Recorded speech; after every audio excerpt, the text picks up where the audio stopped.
Hey, Bobby Manning here. Welcome to the Garden Report. We just recapped the Celtics loss here in Game 6 and in the series with Josue Pavone here in TD Garden.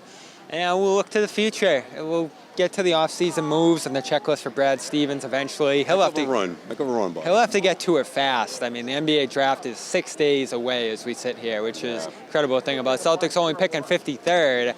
But We'll see how much flexibility and what they're able to accomplish around the edges of this roster. I don't think that matters as much as the internal improvement here. And Ime Udoka said post-game, everybody's got to come back, be better. Specifically, he pointed to Robert Williams' health and the strength he needs to develop. And I think we certainly look at him as the X factor here. If he never gets hurt, I think this postseason run looks completely different. And these finals in particular, where he looked like a matchup breaker at times, would have been, I don't know if significantly different, but it would have been a different complexion of this series. And he was relatively healthy early this season, ramped up his minutes. I still remember opening night where I almost fell in my seat watching him play 40-plus minutes after what he did last year. But overall, there's still some left to be desired in terms of his sustainability minute-wise and how many games he's able to give you every year.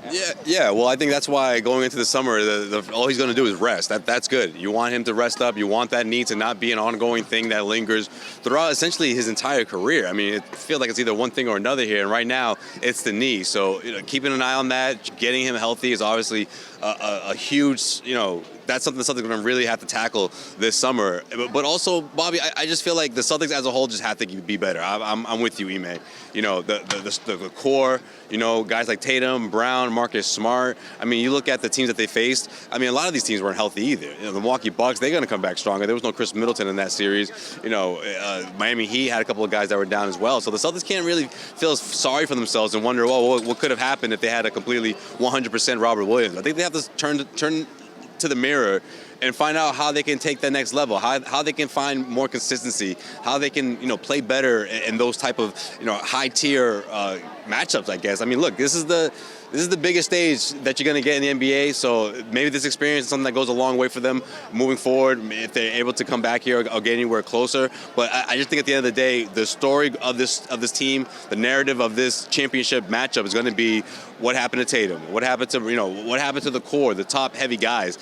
More of that than what are the other pieces that this team needs to move forward. Yeah, the turnovers are the story of this run. It got worse every round. Right. Marcus being the point guard, all of that's going to be sort of in the conversation as well. But sorry to cut you off. And it's tough because that was the mission statement of Ime coming in. We're going to get better at this. These guys are going to progress. Right. And they did get better. Tatum especially. I feel like he's going to deserve more credit than he gets for how he made throughout the playoffs and in this series in particular against the defenses he saw. And that was Ime's key takeaway as well, is as these guys continue to see more complex defenses and as they get older and just play more games in these positions, they're naturally going to get better. But a lot of it was sloppiness. A lot of it probably had to do with logging the long minutes and seeing the effects of what that does on your decision making and just your focus. Certainly the officials. I mean, that's something they're all going to have to look in the mirror on this offseason. Everyone does it, but it got out of control with this group. And Brown and Tatum post-game both talked about the poise, the demeanor, the maturity of this group. And I think that more than anything is going to have to improve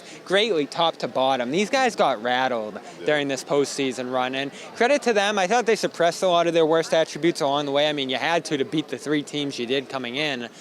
But it all came back in the finals, and that's what makes you look at this and pause a little bit before you say, the future's bright, this is all going to be awesome. Yeah, exactly. I mean, this wasn't easy for them to put this all together and to start over again. I mean, look at teams like the Phoenix Suns, look at teams like the Miami Heat. I mean, you're not guaranteed to come back on this stage. I mean, those are some of the best examples of recent history of teams that have come this far. However, you do have a lot in tandem like Tatum and Brown, obviously. My question to you, Bobby, is what happens with Tatum? Do we get evil Tatum after this offseason? Like, do you think that maybe his demeanor changes? Do you think that maybe his attitude changes a bit? I mean, we've seen that with other players in the past. LeBron James, most recently, when he went to Miami, took all that criticism, and all of a sudden he was a different guy. You didn't see the happy-go-lucky guy dapping people up before games, or the way people sometimes keep him under a microscope in the sense of how his demeanor always is light and never in people's faces. Do you think that changes at all? It's tough for me to tell right now. He was definitely. I think it might. I think we might get evil Tatum a bit. I think we'll get some of that at least. Maybe that edginess. Maybe that transition similar to what we saw between when Giannis. Obviously he got built and that helped as well. But Giannis started being more vocal, getting people's faces more rah rah, no more smiling. Maybe we get some of that. He got asked how much this is going to drive him, and he said, "Yeah, it's going to drive me." And it always is tough because demeanor-wise, he's not showing a lot of fire. Thought that was a little disappointing tonight. Him in the timeout huddles, while they're just hemorrhaging timeouts, sort of laying back and relaxing. And I know how he views it. It's him being even-keeled. It's him not overreacting to any of the lows. And certainly, they showed as a team that when they hit those lows, they were able to bounce back from it fairly quickly. But I don't know. He definitely lost early in his career. This loss feels similar to that Cleveland one in 2018. And they all took a step back the next year in 2019. Yeah. So you worry that that's not what happens. He certainly has matured since then. He's still trying to figure out the ins and outs of this leadership position. I guess what I'm trying to say is I'm not confident that it is right now. I certainly think he's capable of it. I think his work ethic is pretty high. Yeah, I think he's going to get out there with Drew Hanlon and do the things he does to improve his individual game.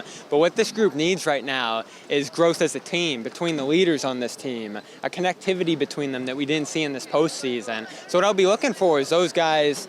I don't need Jalen and Jayson hugging and hanging out together in the park this summer, but I would like to see these guys on the court together working through some things once they rest, certainly, because they definitely are going to need a break here. Yeah, finding more cohesion obviously is always going to help. I just feel like Tatum he's the kind of player that's going to respond in a big way, and he's going to individualize this and say, look, this was not that the whole series is on him, but clearly he's going to try to figure out a new approach, and I think that's just going to happen organically. I think he has to. Yeah, I think it happens organically too. I don't think he's going to say, all right, I'm going to start being Mr. Mean Guy now. You know what I mean? I just feel like when things are being discussed or the narrative's being discussed about who he is as a player, that's going to bother him. And I think that could organically create this sort of I'm not taking any crap from anyone. I'm taking every game like it's my last type of approach. And, naturally, that smile is going to be wiped off his face that we often see. Maybe. Who knows? For sure. Everybody's got some room to grow here. Brown's got to tighten up that handle, and you hope he's able to, because that's undermined a lot of the growth we've seen from him. Marcus Smart, being more consistent in that point guard role, picking his spots, and again, leaning in on some offensive improvement from him wouldn't be the worst thing either. It was great from him to see that he had a level to rise above what he was. And that's certainly, I think, going to instill him as part of this team going forward. I think this whole team's back next year. I don't foresee any significant changes to the core. No. Anything that'll happen will be around the edges here. But we'll see. Brad Stevens going to try to address this all. More exit interviews tomorrow from the bench of this team coming. Check those out on CLNS Media. A reaction from Celtics All Access to this game, as well as from Jayson Tatum's postseason as a whole coming up here. From Josue Pavone and myself, we're brought to you by HelloFresh. HelloFresh.com/playoff16. Get 16 free meals, 3 free gifts when you go over there, all to your door, on ice, package with instructions laid out. You can't beat it. The offer is still there despite the Celtics falling short of 16. Yeah, still there. You still got the offer for you guys. From TD Garden, I'm Bobby Manning. Good night.